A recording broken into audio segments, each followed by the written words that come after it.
उत्तर प्रदेश के मुख्यमंत्री की जो ठोक दो की पॉलिसी चल रही है पिछले कई सालों से, वो उसी का एक एग्जाम्पल है।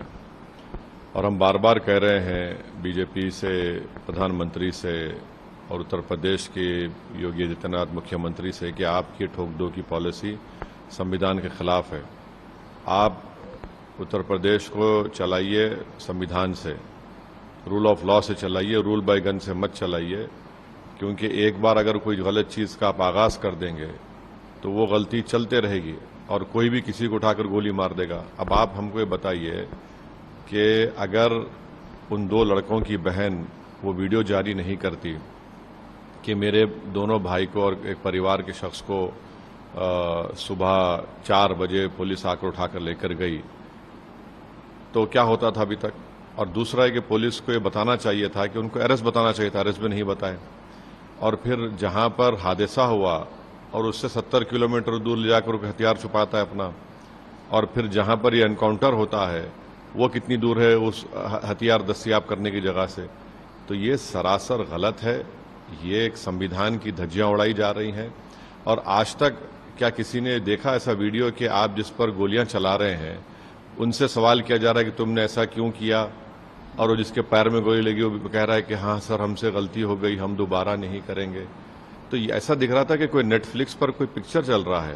यानी जो भी स्क्रिप्ट राइटर है उसको तो अपनी नौकरी छोड़कर, तो सरकार को छोड़कर उसको जाना चाहिए नेटफ्लिक्स में, उसको बहुत पैसे मिल जाएंगे। और दूसरा ये कि हम तो स्पोर्ट्स मंत्री से अपील करेंगे कि जो निशाने पे मार रहे हैं, 200 एनकाउंटर ऐसे निशाने पे मारे हैं, इनको ओलंपिक भिजाइए, भारत को गोल्ड मेडल सिल्वर मेडल ला लेंगे। एक मजाक बना के रख दिए। अच्छा, बहरेच में जो बाद में जो हिंसा हुई, दुकानें जलाई गई, अस्पताल जलाया गया, शोरूम जलाया गया, आपने कितनों गिरफ्तार किया? ये आप रिवेंज की जो सियासत राजनीति कर रहे हैं, इससे किसी का फायदा होने वाला नहीं है। गोपाल मिश्रा की यकीनन हत्या हुई है, इससे कोई इनकार नहीं कर सकता, मगर आप ले जाकर गोली मार देंगे। अरे भाई, अगर प्रूफ है तो सजा दिलवाइए ना। कोर्ट किस लिए है, BNS किस लिए है, ये सब किस लिए बनाया गया है? अगर आप ही खुद जज बन जाएंगे, आप ही खुद फैसला सुनाएंगे, एग्जीक्यूशनर बनेंगे, तो फिर कोर्ट की, संविधान की, कानून की जरूरत ही नहीं है। ये तो बहुत गलत हो रहा है और ये एक तरफा और हेट्रेड बताई जा रही है एक समुदाय के खिलाफ। देश संविधान से चलेगा, कायदे कानून से चलेगा, रूल ऑफ लॉ से चलेगा। योगी की ठोक डालूंगा वाली पॉलिसी से नहीं चलेगा। ये प्योर असंवैधानिक है, जिसका नतीजा देखिए क्या हुआ। उत्तर प्रदेश के अंदर फिर 2 जन का एनकाउंटर, 2 जन के पैर में गोली मार दी। अब यही आशंका जताई थी कल, जो वीडियो वायरल है सब तरफ, जो रुखसार नाम की एक महिला है, जो सरफराज की बहन है, उसने एक वीडियो निकाला।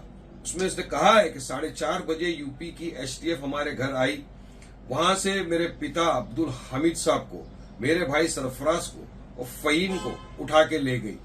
अब उनको कहां ले गई, किधर ले गई, किसकी कस्टडी में वो है, किस हाल में, कुछ किसी को पता नहीं है। उन्होंने रिक्वेस्ट किया देश के प्रधानमंत्री को, योगी आदित्यनाथ जी को, कि भाई आप इंश्योर करिए कि इनके हत्या ना हो जाए, हमको डर लग रहा है कि कुछ इनके साथ गलत हो सकता है। और अब ये हो गया, तो किस दिशा में हम देश को लेके जाना चाहते हैं? अब देखिए एक बात, जो किसी को कायदा कानून अपने हाथ में लेने का अधिकार नहीं है। अगर किसी ने गोली मारी है राम गोपाल मिश्रा को, गलत है, कायदा है, कानून है, कोर्ट कचहरी, उसको आप वहां पे ले जाइए, जो सजा देना है कड़ी से कड़ी सजा दीजिए। मगर इसका मतलब ये नहीं कि आप कायदे कानून का पालन नहीं करें, अपने हाथ में ले ले कायदे को। अब उनका आप क्या करेंगे? जो रास्ते पे निकल गए थे डंडा लेकर, लोगों की दुकानों को जला दिया, मकानों को जला दिया, वो भी तो दंगाई थे। उनके खिलाफ क्या कार्रवाई की उत्तर प्रदेश की सरकार ने? क्या उनका भी इसी तरह से पैरों में गोली मारी जाएगी? ये क्या किया जाएगा उनके साथ? मतलब ये देखा ये जा रहा है कि उत्तर प्रदेश के अंदर कानून व्यवस्था तो एकदम खत्म हो चुकी है, जंगल राज चल गया। जहां पर पुलिस की हिरासत में अतीक अहमद सेफ नहीं, उनको गोली मार के चले जाते हैं, तो किस दिशा में ले जाएंगे? तो हम तो यही सवाल करेंगे कि ये सब चीज जो है एनकाउंटर वगैरह, ये नहीं होना चाहिए। सबको कायदे कानून का पालन करना चाहिए, वरना तो एक दिन आएगा कोर्ट कचहरी सब बंद कर दो, वकीलों को अपने घर पे भेज दो, जो भी पकड़ाया उसको पकड़ के लाइए, उठा के सीधा ठोक डालो, खत्म कर दो किस्से को वहीं पर। ये तो जंगल राज है, बनाना रिपब्लिक है क्या? इसलिए मेरा बोलना है कि देश को संविधान से चल रहा है और संविधान का पालन सबको करना पड़ेगा।